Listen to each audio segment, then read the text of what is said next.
All right, today we're digging into a story that's, well, it's a classic saga. It's about what happens when huge natural potential runs smack into the messy realities of politics and power. And no, this isn't just some dry corporate history. We're talking about the Lakhra Coal Development Company. And really, it's the story of a whole nation's dream for energy independence. So you have to ask, right? How does a simple lump of coal end up at the very center of a huge national project and then somehow spark a massive political firestorm? That's the big question here, and we're going to unpack it by looking at the story of the Lakhra Coal Development Company, or LCDC for short. Okay, so let's rewind the clock a bit, back to the mid-1980s. At the time, Pakistan had a big problem. It was really, really dependent on expensive imported furnace oil to keep the lights on. The government was desperate for a way out, a path to energy self-reliance. And it turned out the answer was literally buried right under their feet. And that answer? It was something called lignite. Now, this is a specific type of coal, and the key thing is there were massive reserves of it right there, locally. This was the golden ticket, a homegrown fuel that really looked like it could power the nation's entire future. And that brings us to the first act in this whole saga, the vision. You have to imagine, this was a time of just incredible optimism. It felt like everybody was on the same page, with one single powerful goal. Let's harness this amazing natural resource for the good of the country. So in 1990, the Lakhra Coal Development Company, the LCDC, was officially born. And what's really interesting is how it was structured. It was this unique joint venture, basically a big partnership. You had two federal groups, PMDC and WAPDA, teaming up with the government of Sindh, which is, of course, the province where all that coal was. The idea was that everyone had a stake in making this thing work. And man, the momentum was just incredible. I mean, just look at this timeline. They confirmed these massive reserves in '85, and just 5 years later, boom, the company is up and running. Then only 5 years after that, they have a dedicated 150-megawatt power plant built and operational. This project was absolutely flying. And look, this wasn't just any old power plant. For its time and place, it was a real technological marvel. It used the special tech, fluidized bed combustion, that was custom-built specifically to handle the unique, high-sulfur coal from Lakhra. This was a huge, huge leap forward for Pakistan's entire energy sector. But, as with any great story, that honeymoon phase, it doesn't last forever. And that brings us to Act 2, the conflict. Suddenly, the political ground under the whole project started to shift. And what was once this great symbol of national unity? Well, it was about to become a source of some serious tension.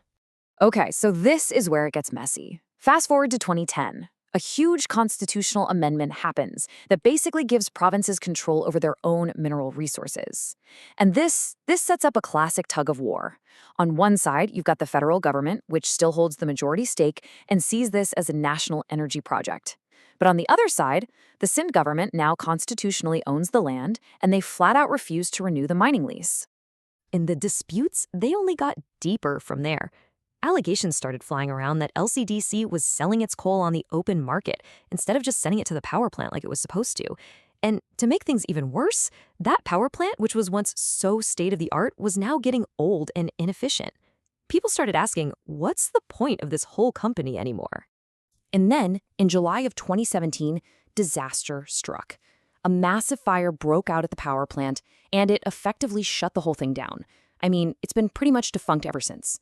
Just like that, in one single devastating blow, the Lakhra Coal Development Company lost its only dedicated customer. But this devastating event, as terrible as it was, actually marked the beginning of the next act in the story. Welcome to Act 3, the transition.